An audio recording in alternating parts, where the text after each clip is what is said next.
Vamos falar de como é dividido e como as almas são castigadas em cada nível do purgatório, tudo segundo Dante, que acabou andando pelo local, aquele mesmo que também passou pelo inferno. Então deixa o like, se inscreve aí, compartilha o vídeo e vambora. O purgatório de Dante, de certa maneira, é bem parecido com o inferno, pelo menos no que se trata da divisão, né, que são 9 círculos, e também que as almas que estão ali são todas punidas. A diferença é que no inferno a punição é eterna, já no purgatório a punição é temporária, seria pelo tempo suficiente para a alma ser limpa e então passar para o paraíso. E também no inferno, conforme vão passando os círculos, a punição vai piorando. Já no purgatório não é bem assim, a punição não seria exatamente pior em um círculo e muito melhor em outra, mas se você considerar dessa forma, a primeira punição é muito pior que a última. Inclusive, se você quiser saber de toda a história do inferno de Dante, eu tenho um vídeo completo aqui no canal e também uma playlist que vai estar no card e na descrição e na tela final para você. Os 9 círculos do purgatório, na verdade, são chamados de 9 cornijas ou 9 terraços. E são, claro, os locais onde são purgados todo tipo diferente de pecados, sendo organizados de acordo com a gravidade de cada um. E de acordo com a própria história, a distância de um terraço para o outro vai diminuindo. Porque no começo, quando o Virgílio e o Dante estão escalando o primeiro terraço, o Dante quase desfalece ali, ele quase desmaia de tanto cansaço, mas o Virgílio diz para ele que conforme eles vão passando os terraços, a distância vai ficando bem menor, a escalada bem mais fácil. Talvez também querendo dizer que o primeiro terraço é o pior de todos. O Dante imaginou o purgatório como sendo um tipo de montanha, e desses 9 círculos, 2 ficariam antes da entrada do próprio purgatório, entrada essa que era guardada por um anjo. Já as outras 7, que são classificadas de acordo com cada pecado capital, ficariam entre a porta e o pico da montanha.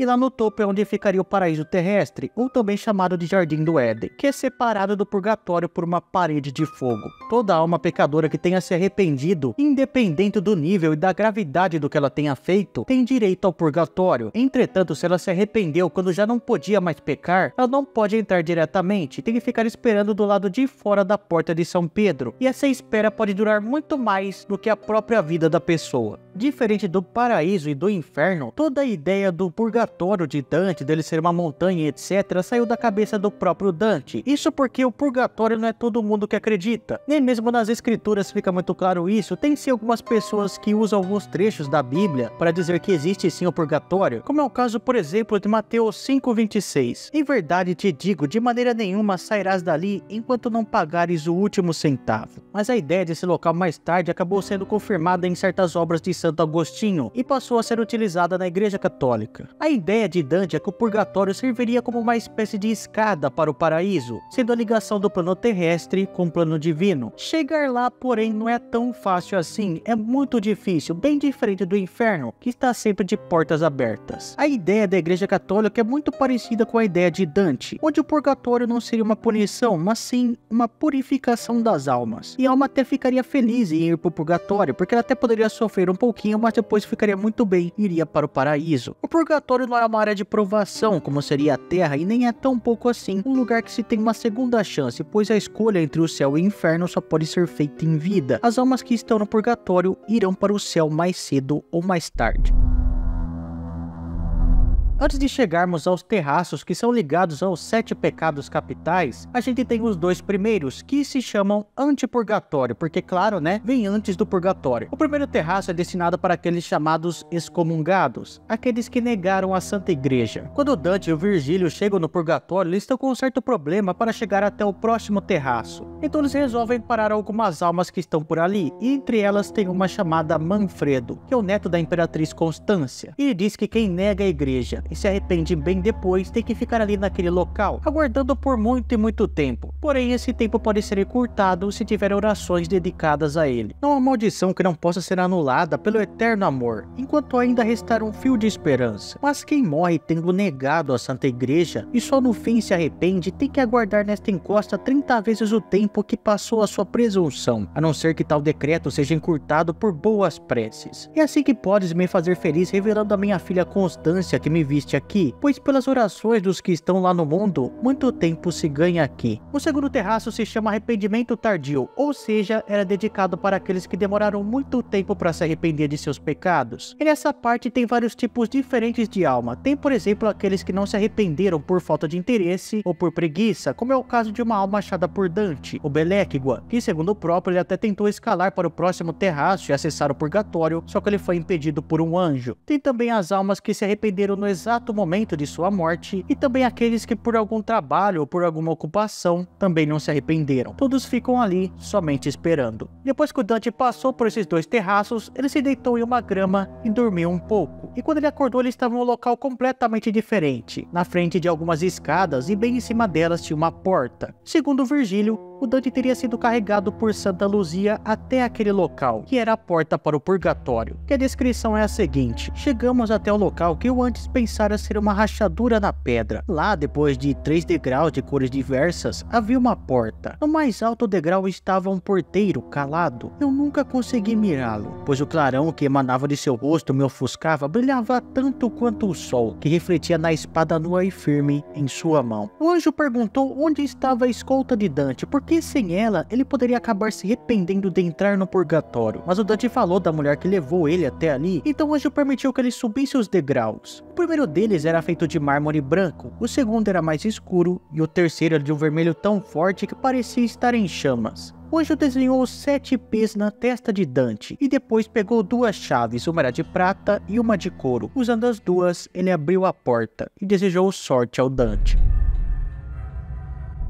O terceiro, o quarto e o quinto terraços são de uma área do purgatório chamado de Amor Pervertido, e o primeiro deles é dedicado aos orgulhosos. E pelo que a história diz, nesse local parecem ter belas estátuas de um anjo que teria chegado na terra, de Maria, que é a mãe de Jesus, e até mesmo da famosa Arca do Dilúvio. A imagem do anjo que desceu à terra para anunciar a paz tão esperada pelos homens, e só faltava falar, de tão perfeita que era sua escultura. Poderia-se jurar que ele dizia Ave, pois aquela que nos trouxe ao mundo, o amor supremo, também estava lá representada. Em volta de sua imagem estavam as palavras Eis a serva de Deus. Enquanto olhava para as estátuas, o Dante viu ao fundo alguma coisa se mexendo. Ele pensou que fossem almas, mas não conseguia ter certeza porque a imagem delas estava muito desfigurada. Parecia que elas estavam achatadas. O próprio Virgílio não sabia dizer o que elas eram, mas somente que elas estavam carregando pesos enormes. Mas sim, aquelas coisas eram almas. Elas estavam pagando os seus pecados, e a punição delas era carregar cargas enormes. As almas pareciam aquelas estátuas que, como pilares, sustentam uma cornija nas costas e dobram o peito até o joelho. Algumas estavam mais baixas que as outras, conforme a carga que levavam nas costas. Mas mesmo as mais pacientes de todas parecia dizer em prantos: mais que isto eu não posso.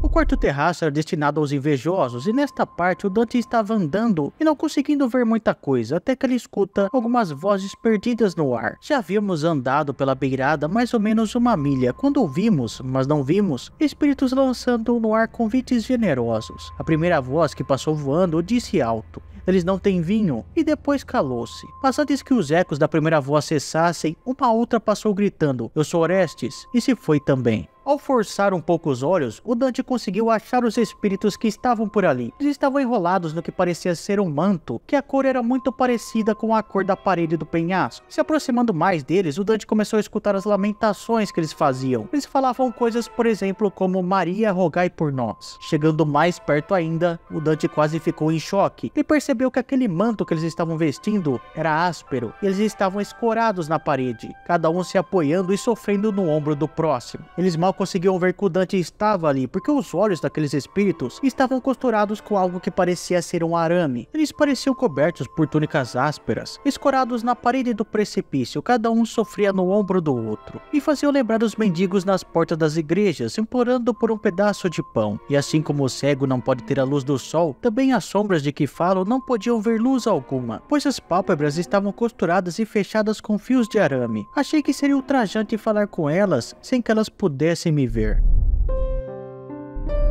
O quinto terraço era coberto por uma fumaça espessa, sendo até mesmo chamado de a fumaça, e era destinado aos raivosos e rancorosos. A fumaça era tanta que Dante nem conseguia ficar de olhos abertos. Nem as trevas do inferno, nem mesmo as noites mais escuras cobriram meu rosto com um véu tão grosso, escuro e áspero como aquela fumaça que ora nos envolvia. Não era possível suportar aqueles gases de olhos abertos, por isso meu mestre veio ao meu resgate, oferecendo seu ombro como meu guia, e assim como um cego guiado, eu atravessei aquele ar sórdido e amargo, ouvindo o meu senhor. E mesmo no meio daquela fumaça tão intensa, o Dante conseguia ouvir algumas almas fazendo alguns barulhos, algumas preces. Eu podia ouvir vozes que pareciam todas cantar ao Cordeiro de Deus, que leva os nossos pecados. Com Agnus Dei, eles começavam todas as suas preces a uma só voz, em uma atmosfera de harmonia quase perfeita. Curiosamente, nessa parte, uma alma chamada Marco, mesmo não conseguindo ver, percebe o Dante por ali, exalando uma energia diferente das outras, já que ele estava vivo. Depois de uma breve conversa, ele acaba se despedindo do Dante. Eu fui Lombardo e Marco era meu nome, disse ele. O caminho que está é sim o caminho das escadas. Peço que ores por mim quando chegares ao fim do teu trajeto.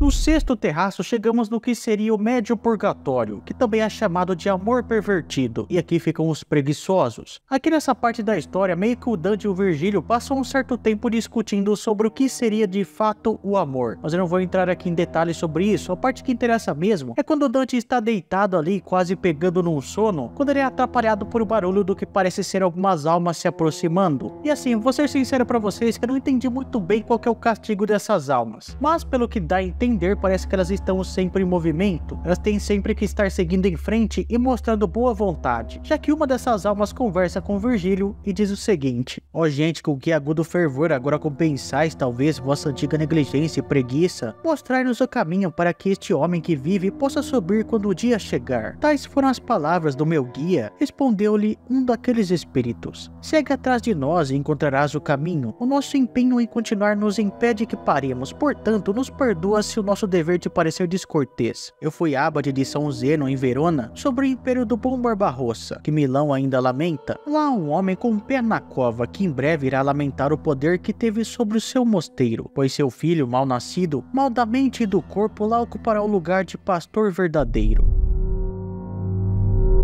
Os três últimos terraços são chamados de autopurgatório, ou também de amor excessivo. O primeiro deles é dedicado para aqueles do pecado da avareza, mas antes de chegar nesse antepenúltimo terraço, o Dante tem um sonho, que é bem esquisito na verdade, mas vale a pena citar. O Dante acaba vendo nele uma mulher bem esquisita, que parece ser um monstro. Ela tem as pernas tortas, o corpo em si é bastante torto, o rosto é deformado e até os pés são virados para trás. Só que no momento que ela olha para ele, ela fica normal, se torna uma bela mulher e começa a cantar para o Dante. E nesse momento ela fala para ele que ela está cantando da exata maneira que ela cantou para Ulisses, aquele mesmo da mitologia grega. Essa mulher então seria uma sereia. Eu sou, cantava, eu sou a doce sereia que desvia os marinheiros em alto mar, por lhe causar tanto prazer ao me escutar. Eu desviei Ulisses do seu caminho com meu canto, ao qual poucos são capazes de resistir. E estranhamente o Virgílio aparece no meio desse sonho e retira as roupas da sereia, e nesse exato momento o Dante acorda. Ele conta para o Virgílio o que aconteceu e eles partem para o próximo terraço, e chegando lá eles veem as almas deitadas no chão com a barriga para baixo, e mesmo com o rosto sobre a terra eles ainda choravam, e o rosto estava encharcado de lágrimas, e ali eles ficavam chorando e rezando ao mesmo tempo. Quando saímos daquela fissura na pedra já estava no próximo círculo. Lá eu vi gente estendida de bruços com o rosto coberto de lágrimas e virado para o chão. A minha alma está presa ao pó, oravam soluçando. O eleitos de Deus, falou Virgílio, cujos sofrimentos, a justiça e a esperança fazem menos duros. Mostrai-nos o caminho para os giros superiores. Sigais em frente, mantendo o vosso lado direito para fora, que você encontrareis a subida, respondeu alguém próximo a nós. Essa parte aqui, o Dante acaba conhecendo também o Estácio, um espírito que acaba por se redimir e entrando na jornada e o ajudando também.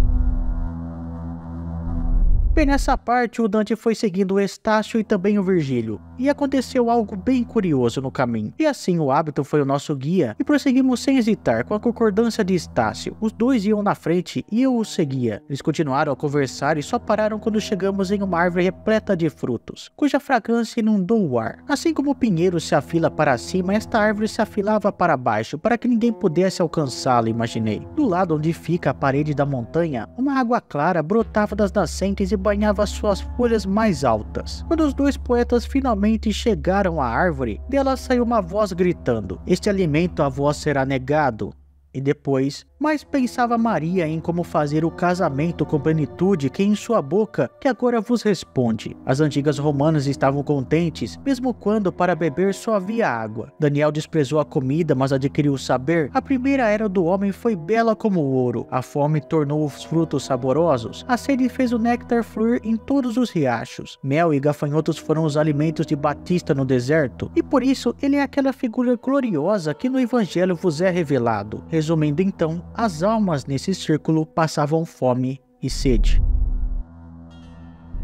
O último terraço, que era dedicado à luxúria, já surpreendeu Dante logo de primeira, porque nele já tinha uma baita paisagem de chamas. E essa chama era dividida por um vento que vinha de baixo e deixava um certo caminho entre ela e o precipício. Enquanto Dante fazia o caminho até ela, ele começou a escutar o barulho de algumas almas que estavam cantando, orando, fazendo uma pausa ali. E quando ele prestou mais atenção, ele viu que essas almas estavam andando sobre as chamas. E de repente, um pouco longe do fogo, apareceu um anjo que dava a entender que o Dante deveria passar pelas chamas, o que então provavelmente levaria ele até o paraíso, ou pelo menos até o começo dele. Por aqui não se passa sem que sofra o calor do fogo. Entrai agora e não sejais surdos ao que escutardes lá dentro. Quando ouvi tais palavras, me senti como se estivesse sendo enterrado vivo. Eu olhei para o fogo e lembrei-me da aparência de corpos humanos quando são queimados ainda vivos. O Dante, é claro, estava com muito medo de passar por aquela parede de fogo, mas o Virgílio acabou convencendo ele, o lembrando de Beatriz, a musa de Dante. E com isso, o Dante consegue entrar no fogo, e conforme eles vão andando, é claro que o calor ali era insuportável, mas o Virgílio sempre falava que estava escutando a voz de Beatriz se chamando por Dante. E com isso, eles conseguem passar por ali. Ao chegar do outro lado, Virgílio se despede de Dante, falando que de agora em diante ele seria o seu próprio poeta e o seu próprio guia. Já viste, meu filho, o fogo eterno e o temporário, e chegaste agora ao lugar onde meu discernimento alcança o seu fim. Eu te trouxe aqui com engenho e arte. Daqui em diante, o teu desejo será agora o teu guia, pois as duras vias já ficaram para trás. Olha para o sol que reluz na tua fronte. Olha as ervas, as flores, os arbustos, que aqui só esta terra produz, até que venham aqueles olhos belos que em lágrimas me fizeram ir ao teu encontro. Poderás ficar aqui sentado ou vagar por este jardim como bem quiseres. Não espere de mim mais palavras ou gestos. Agora está livre para agir a tua vontade, e errado seria impedi-lo. Eu então te passo a coroa e a mitra de ti mesmo. Se você assistiu o vídeo até aqui, não esqueça de deixar o like, de compartilhar o vídeo e de se inscrever aí no canal. Você quer que eu traga também o Paraíso de Dante, o resumo sobre a história? Deixe aí nos comentários. Valeu, falou,